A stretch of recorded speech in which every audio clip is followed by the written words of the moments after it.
Hai hai hai. Selamat datang kembali di channel Min Donghua. Kali ini kita akan melanjutkan cerita Donghua, Apotheosis. Nggak pakai lama lagi, langsung aja kita ke ceritanya. Cekidot. Sebenarnya ada 15 lantai di Menara Dosa dan hanya lantai 10 yang memiliki monumen bakat. Faktanya, tebakan Loseng benar. Fungsi Menara Dosa dan platform bangkitnya naga seharusnya sama dan kemungkinan besar adalah Menara Dosa digunakan oleh ras tertentu untuk pelatihan. Tetapi Menara Dosa adalah platform kenaikan naga yang telah diperbesar 100 kali lipat. Adapun apakah itu memiliki efek baik ke dunia atas seperti platform naga? Loseng tidak yakin. Saat ini, Xia Shuhuang memimpin Loseng di depan, diikuti oleh beberapa jenderal ras manusia.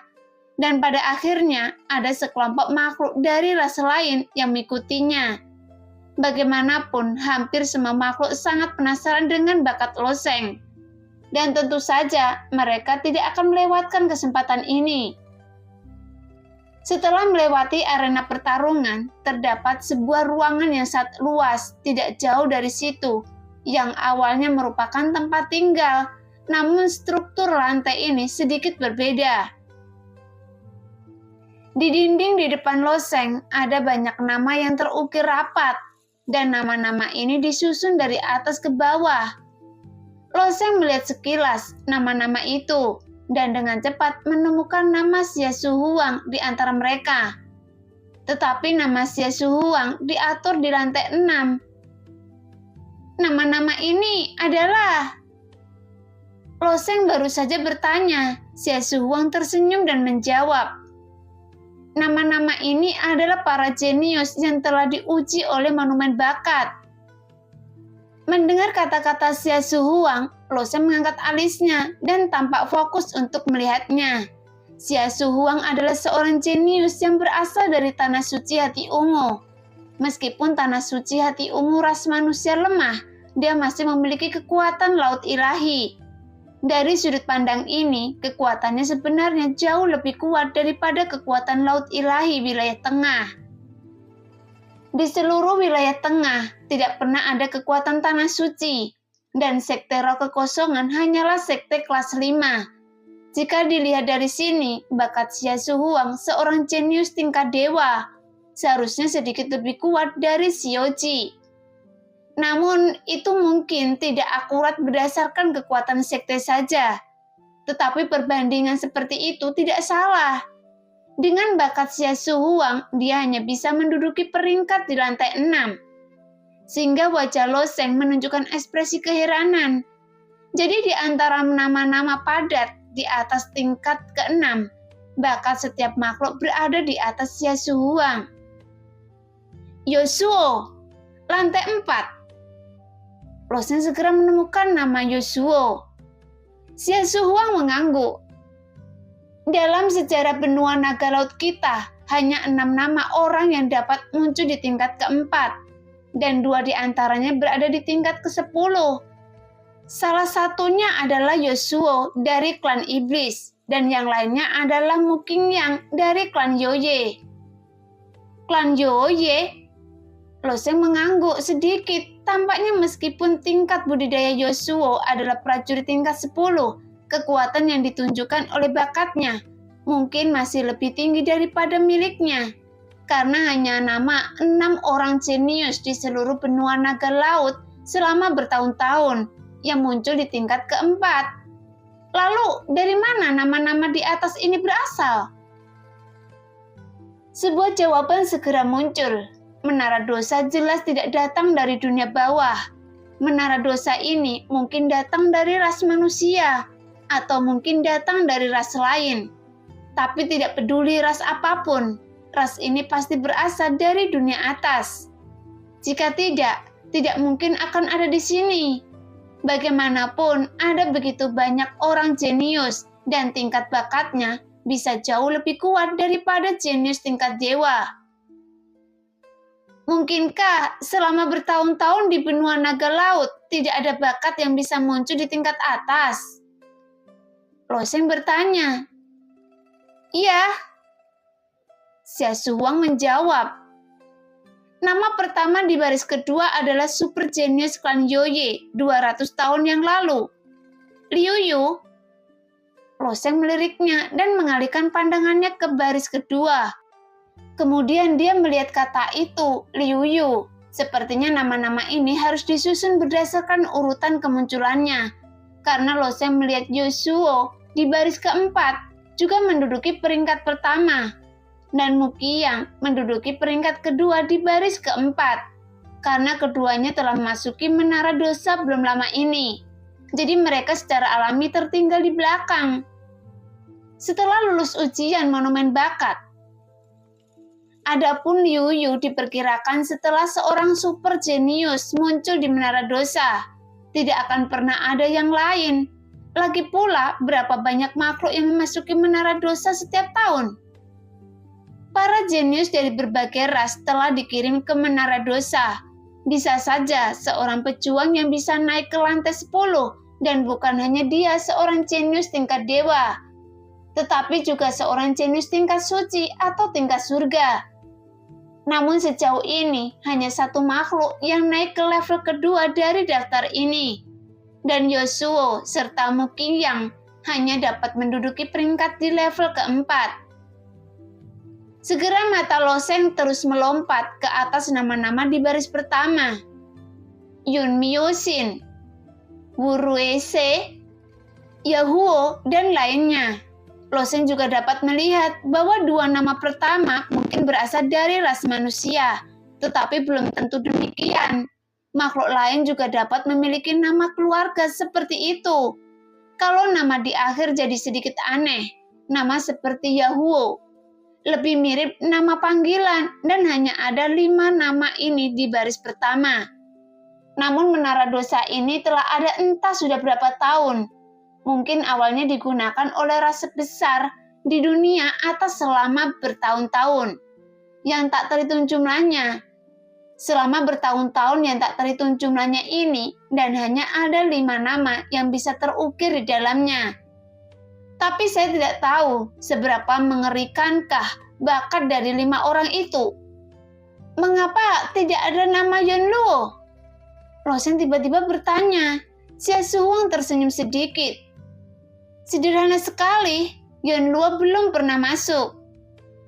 Yun Luo telah berdiri tidak jauh dari kerumunan, menatap langit-langit dengan wajah tanpa ekspresi. Bagaimanapun tidak ada yang tahu apa yang dipikirkan gadis misterius ini. Namun apa yang tidak Lo Sheng duga adalah telinga Yun Luo sangat sensitif.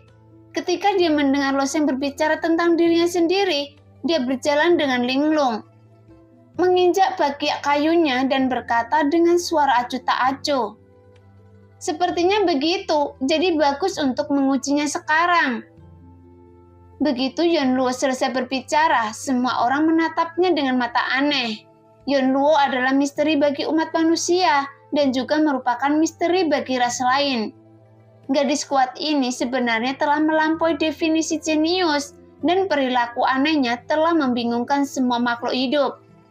Tapi bagaimanapun juga, keberadaan Yun Luo bermanfaat bagi ras manusia. Setidaknya dia akan mengumpulkan sejumlah besar cahaya ciptaan dan memberikannya kepada pejuang ras manusia. Oleh karena itu, ras iblis sebenarnya mengirim pembunuh untuk membunuh Yun Luo. Karena tindakan Yun Luo ini berbahaya bagi ras iblis, sehingga memberi bantuan pada pejuang ras manusia sangat besar, dan ini bukanlah hal yang ingin dilihat oleh iblis.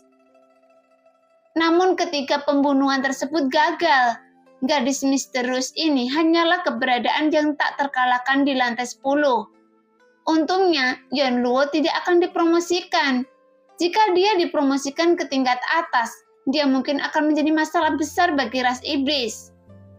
Sekarang di monumen bakat di lantai 10, tentu lebih dari satu makhluk yang penasaran dengan bakat Yun Luo. Mereka ingin tahu bakat seperti apa setelah mengikuti tes monumen bakat. Sebelumnya banyak ras manusia yang membujuk Yun Luo untuk menerima ujian monumen bakat. Karena meskipun rankingnya tidak tinggi, dia masih dapat meningkatkan bakatnya sedikit. Lagi pula untuk setiap prajurit yang memasuki level ke-10, monumen bakat itu suatu keharusan. Hanya saja orang yang membujuknya selalu menyerah. Karena Yonluo tidak akan menuruti perintah sama sekali. Atau dengan kata lain, dia tidak akan menuruti perintah dari ras manapun. Dan tentu saja dia juga tidak akan menuruti perintah dari ras manusia. Sedangkan para petinggi ras manusia, mereka tidak berani menyinggung Yonluo. Dan pada akhirnya mereka hanya bisa membiarkannya begitu saja. Tapi siapa sangka Yonluo tiba-tiba berubah pikiran dan bersedia masuk ke monumen bakat. Sehingga mata lembu Xia Shuang penuh dengan tatapan aneh. Mengapa dia berubah pikiran begitu Lo Sheng datang? Xia Shuang tentu saja tidak percaya jika tidak ada hubungan sama sekali. Karena dia belum pernah mendengar Yonluo mengatakan Lo Sheng baunya lebih enak sebelumnya. Seringkali Yonluo tidak memiliki ekspresi sama sekali. Seolah-olah dia hidup seperti boneka yang dibuat oleh seseorang. Jika dia tidak perlu makan, dia mungkin akan melakukannya. Seolah-olah dia seperti orang mati berjalan. Kalau begitu, tolong biarkan Anda memasuki monumen bakat dulu. Lo Sheng mengulurkan tangannya dan tersenyum. Yonluo tidak rendah hati sama sekali, tetapi mendekati ke arah Lo Sheng dan mengendus lagi. Seperti binatang kecil yang mencium makanan. Setelah mengendus, bahkan ada sedikit kepuasan di wajahnya. Lalu dia menoleh memasuki sebuah pintu. Ketika Yonluo masuk ke dalam, seluruh dinding tiba-tiba sedikit bergetar dan pintu perlahan tertutup. Berapa lama waktu yang dibutuhkan untuk ujian monumen bakat ini? Lo Sheng tiba-tiba bertanya. Ada yang panjang dan pendek. Yang pendek membutuhkan sekitar 1 batang dupa, dan yang panjang membutuhkan waktu sekitar 1 jam. Kata Xia Shuang sambil tersenyum. Kemudian sinar cahaya tiba-tiba mekar di dinding, dan nama-nama yang padat itu berkedip-kedip. Dan tak lama kemudian, nama Yonluo muncul di dinding. Tingkat terendah? Ekspresi Lo Sheng memadat, karena saat ini nama Yonluo memang muncul di baris paling bawah. Di dinding ini terdapat ukiran nama yang padat, terbagi menjadi 9 baris, agaknya ras yang membangun. Menara dosa mengukur bakat mereka berdasarkan 9 tingkatan. Baris terbawah, baris ke-9, harus menjadi baris dengan talenta terburuk. Namun Lo Sheng memperhatikan bahwa ketika nama Yonluo muncul, semua nama dipindahkan 1 posisi ke belakang. Yang berarti nama belakang di baris ke-9 seharusnya terjepit. Jadi tidak heran jika tembok ini dibangun terlalu besar sekalipun. Kemungkinan besar tidak akan mampu mencatatkan puluhan ribu, ratusan ribu, atau bahkan jutaan nama. Ini normal saat pertama kali masuk untuk mengikuti tes.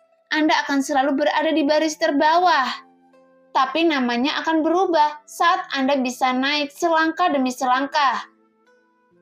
Xia Shuang menjelaskan. Iya. Lo Sheng mengangguk. Namun Lo Sheng tidak tahu ujian seperti apa yang akan dijalani Yonluo. Karena semua orang hanya bisa menatap perubahan nama di dinding. Setelah beberapa saat kemudian, nama Yonluo di baris ke-9 menghilang. Saat menghilang, kata Yonluo muncul lagi di baris ke-8, sehingga menekan nama belakang di baris ke-8. Segera nama Yonluo menghilang lagi, lalu muncul di baris ke-7. Saat dia melompat ke baris ke-7, dia menghilang dalam sekejap dan muncul di baris ke-6. Sangat cepat. Xia Shuang menghela nafas. Jelas orang-orang di tingkat ke-10 tentu saja akan memperhatikan situasi ras lain. Ketika para jenius dari beberapa ras memasuki monumen bakat, mereka sering menarik banyak orang untuk menonton. Kemudian makhluk dari beberapa ras bahkan mengatur informasi ini dan menyampaikannya. Ke atas menara, setiap ras berharap bisa melahirkan para jenius yang kuat. Namun di saat yang sama, mereka tidak melihat munculnya jenius-jenius baru dari ras lain. sehingga monumen bakat justru diawasi ketat oleh banyak orang. Di baris ke-6, bakat Yonluo sudah setara dengan Xia Shuang.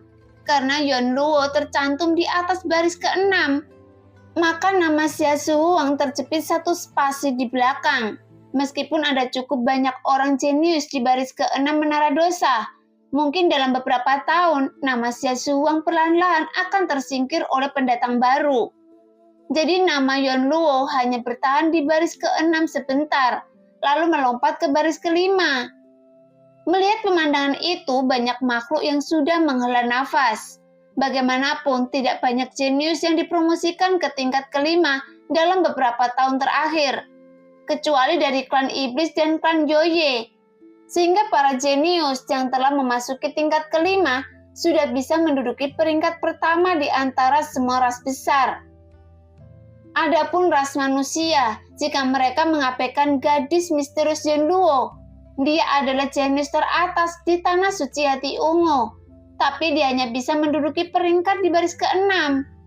Namun meskipun semua orang menghela nafas, itu sebenarnya sudah diduga. Jika bakat Yonluo tidak bisa melompat ke baris ke-5.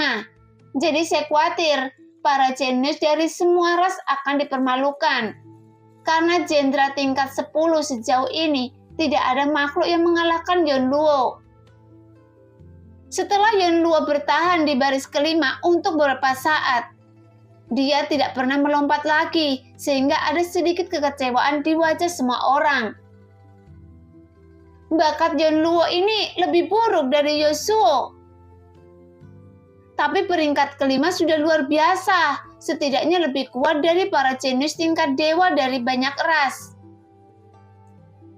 Itu tidak benar. Menurut saya, Yonluo setidaknya bisa melompat ke peringkat ke-4 atau baris ke-3. Di tengah diskusi semua orang, kata Yonluo tiba-tiba meledak dengan kilatan cahaya. Lalu namanya melonjak lagi dan akhirnya melompat ke baris ke-4. Menekan nama Yasuo di belakang. Ini baris ke-4. Seperti yang saya duga.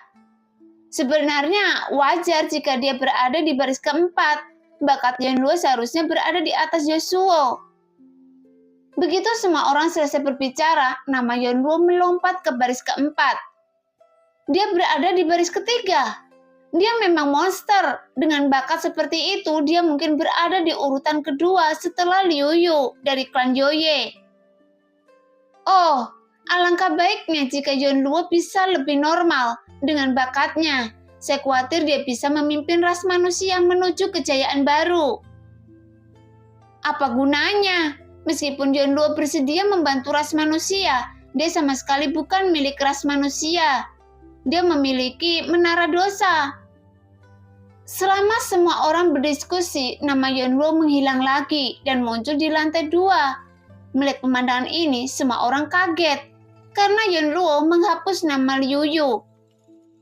Siapakah Liu Yu? 200 tahun yang lalu, kekuatan klan iblis bahkan lebih besar dari sekarang. Meskipun aturan telah dirumuskan, pada saat itu, penguasa perang klan iblis menempati lebih dari setengah kursi. Sehingga semua ras selain iblis ditindas, meskipun mereka adalah klan Joye, tetap tidak terkecuali. Sehingga segala jenis pembunuhan terbuka memenuhi Menara Dosa. Kapanpun seorang super jenius lahir dari ras lain, dia akan selalu dilenyapkan oleh iblis setelah masuki Menara Dosa. Sehingga ras lain juga marah, tapi tidak berani angkat bicara. Lagi pula setelah mengalami insiden pemblokiran gerbang, klan iblis menyerahkan beberapa kursi dan mengizinkan banyak ras memasuki Menara Dosa untuk berlatih. Dan ini dianggap sebagai konsensi kepada klan iblis pada saat itu. Namun kemunculan Liu Yu lah yang mengakhiri hal semacam ini dan sepenuhnya menekan klan iblis. Apakah itu pembunuhan diam-diam atau pembunuhan terang-terangan? Itu tidak berpengaruh pada Liu Yu. Bagaimanapun, Liu Yu seperti bintang yang naik dengan cepat, dan ketika lapisannya terus meningkat, kekuatannya juga meningkat dengan cepat. Setelah iblis sadar, mereka benar-benar mengirim panglima perang untuk membunuh Liu Yu. Tetapi pada saat itu, bahkan panglima perang pun tidak dapat menahan Liu Yu. Pada akhirnya Liu Yu membunuh sampai ke puncak menara dosa dan berhasil mendapatkan kursi tersebut. Ketika dia mendapatkan kursi tersebut, dia juga membunuh 12 ahli perang dari klan iblis dengan kekuatannya sendiri, sehingga dia bisa merebut 12 kursi dari klan iblis. Jadi kemunculan Liu Yu telah sepenuhnya mengakhiri situasi di mana klan iblis mendominasi. Kemudian, setelah Liu Yu keluar dari menara dosa, dia menulis ulang pola benua ini dalam 100 tahun.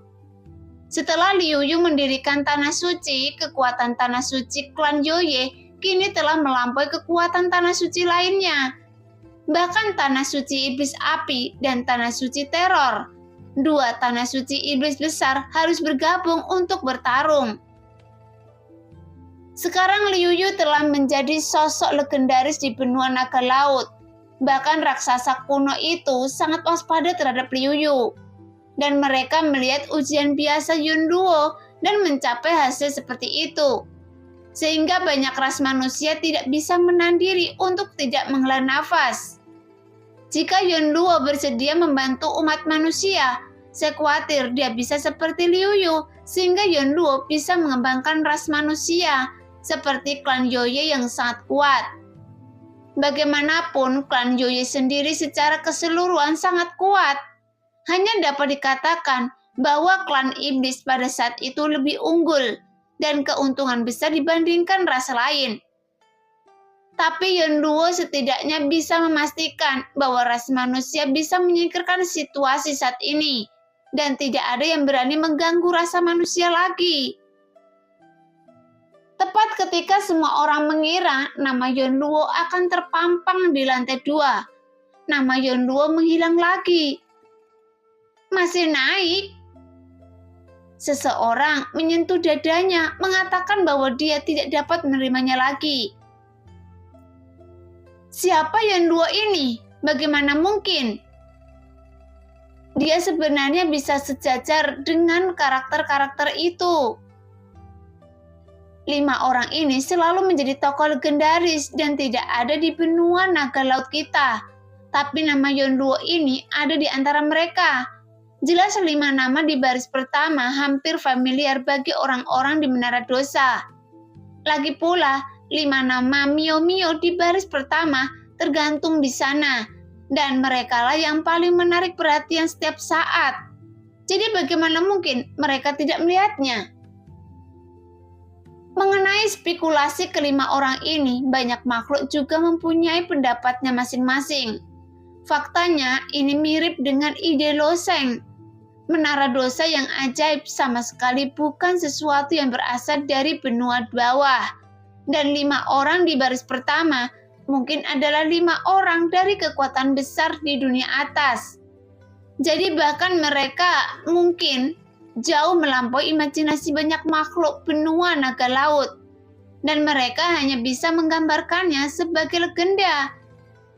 Namun mereka tidak ada yang mengira selama ini ada legenda di sisi mereka. Bagaimanapun Yun Luo mampu masuk ke baris pertama dan memindahkan nama 5 orang ke belakang. Dan tak seorang pun di benua naga laut yang pernah melakukan ini. Bahkan Liu Yu tidak melakukannya, apalagi para jenius lainnya tidak melakukannya lebih jauh lagi. Setelah nama Yun Luo stabil, cahaya di dinding menghilang samar-samar. Dan kemudian pintu perlahan terbuka. Sehingga rok panjang 9 warna Yun Luo terus bergoyang dan sosoknya perlahan keluar. Kemudian dia menoleh tanpa ekspresi dan melirik namanya.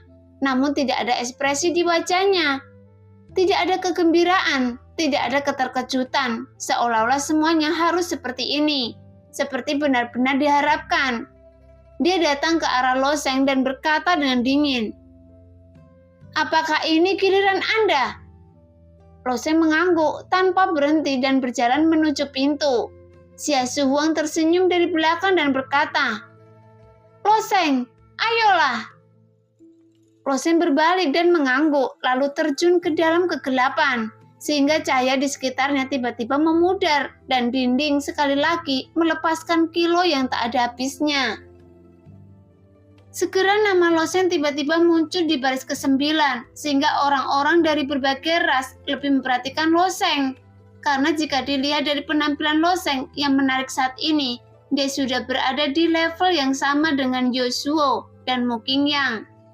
Meskipun Loseng dan Yasuo belum bermain melawan satu sama lain, hanya orang sudah sangat optimis tentang Loseng. Bagaimanapun, belum pernah ada orang yang begitu jenius di antara ras manusia. Karena bagi mereka untuk memasuki lantai 10 Menara Dosa dengan budidayanya prajurit tingkat 10, ini adalah sesuatu yang belum pernah terjadi seluruh benua naga laut. Bahkan Liu Yu tidak dapat melakukannya saat itu. Jadi tentunya hal itu juga berkaitan dengan lingkungan zaman. Lagi pula, tidak ada aturan untuk promosi gratis saat itu. Meskipun Liu Yu kuat, dia masih perlu naik dari bawah level demi level. Terlebih lagi untuk menembak Liu Yu, ras iblis mengirimkan sejumlah besar jenius mereka untuk menantang Liu Yu satu demi satu. Dan dia menerima cahaya penciptaan lebih dari 100 kali lebih banyak daripada Loseng. Oleh karena itu, budidaya Liu Yu meningkat lebih cepat. Sekarang Loseng dapat dipromosikan secara bebas, sehingga Loseng hanya mendapat lebih sedikit cahaya ciptaan dan keuntungan dalam budidaya tidak banyak. Sebenarnya bukan karena iblis tidak ingin menembak Loseng, tetapi sekarang iblis jauh lebih lemah dari sebelumnya, jadi tidak mungkin menyanyiakan banyak bakat pada Loseng. Jika pembunuhan gagal, lebih baik biarkan saja. Dan Loseng dengan bebas berpromosi ke lantai 10. Kemudian mereka akan membiarkan Yasuo membunuhnya. Jika Loseng berada di level bawah terlalu lama dan budidayanya terus berkembang, Yasuo mungkin bukan lawan Loseng. Tapi meskipun ras lain sangat memperhatikan bakat Loseng, tetapi bagi umat manusia, mereka sangat prihatin. Sehingga wajah Xia Shuang menunjukkan sedikit kegugupan. Karena bagi ras manusia, penampilan Loseng sangat penting bagi mereka. Bahkan di Tanah Suci Hati Ungu, Loseng tampaknya menjadi sasaran paling utama. Meskipun Loseng belum pernah melangkah ke Tanah Suci Hati Ungu, reputasinya di Tanah Suci Hati Ungu sudah luar biasa. Mulai dari murid biasa hingga orang kuat di alam laut ilahi, beberapa monster tua di dunia memperhatikan pemuda misterius ini. Berharap dia dapat membawa perubahan nasib seluruh Tanah Suci Hati Ungu. Saya pikir potensi Loseng pasti lebih besar dari Yasuo. Ya, jika tidak ada yang lain, bahkan jika Loseng tidak bisa mengalahkan Yasuo, potensi masa depannya tidak sebanding dengan Yasuo. Pada saat ini, Yasuo yang berdiri tidak jauh dari sana mendengar kata-kata ini, tapi dia tidak berkata apa-apa. Sejujurnya, Yasuo juga mengakui spekulasi mereka, karena Yasuo juga tidak pernah melebih-lebihkan dirinya sendiri atau meremehkan lawannya. Bagaimanapun, Yasuo memiliki tingkat budidaya prajurit tingkat 10.